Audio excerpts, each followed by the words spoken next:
Today I'm reading Because of Winn-Dixie by Kate DiCamillo, Chapter 15. The Herman W. Block Memorial Library's air conditioning unit didn't work very good, and there was only one fan, and from the minute me and Winn-Dixie got in the library, he hogged it all. He lay right in front of it and wagged his tail and let it blow his fur all around. Some of his fur was pretty loose and blew right off of him like a dandelion puff. I worried about him hogging the fan, and I worried about the fan blowing him bald, but Miss Franny said not to worry about either thing, that Dixie could hog the fan if he wanted, and she had never in her life seen a dog made bald by a fan. Sometimes, when Miss Franny was telling me a story, she would have a fit. They were small fits, and they didn't last long, but what happened was she would forget what she was saying. She would just stop and start to shake like a little leaf. And when that happened, Winn-Dixie would get up from the fan and sit right at Miss Franny Block's side. He would sit up tall, protecting her, with his ears standing up straight on his head like soldiers. And when Miss Franny stopped shaking and started talking again, Winn-Dixie would lick her hand and lie back down in front of the fan. Whenever Miss Franny had one of her fits, it reminded me of Winn-Dixie in the thunderstorm. There were a lot of thunderstorms that summer.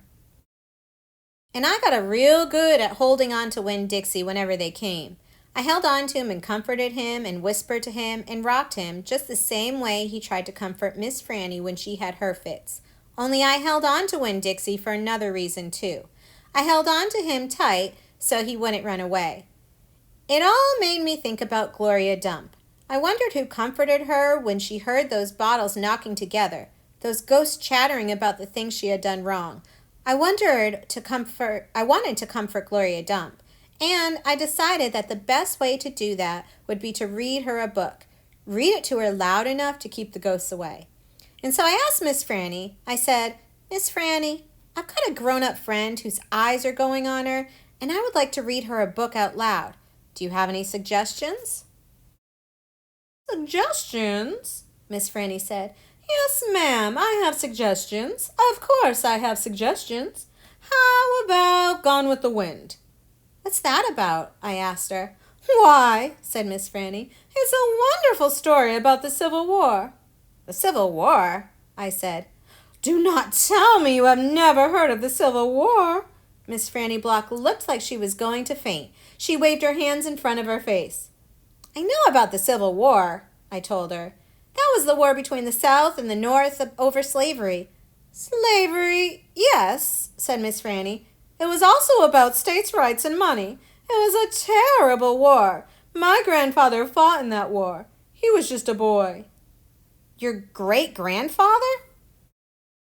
"Yes, ma'am, Litmus W. Block. Now there's a story." Winn-Dixie yawned real big and lay down on his side with a thump and a sigh. I swear he knew that phrase, "Now there's a story." And he knew it meant we weren't going anywhere real soon. "Go ahead and tell it to me, Miss Franny," I said, and I sat down cross-legged next to Winn-Dixie. I pushed him and tried to get him to share the fan, but he pretended he was asleep, and he wouldn't move. I was all settled in and ready for a good story when the door banged and pinch-faced Amanda Wilkinson came in. Winn-Dixie sat up and stared at her. He tried out a smile on her, but she didn't smile back, and so he lay down again. "I'm ready for another book," Amanda said, slamming her book down on Miss Franny's desk.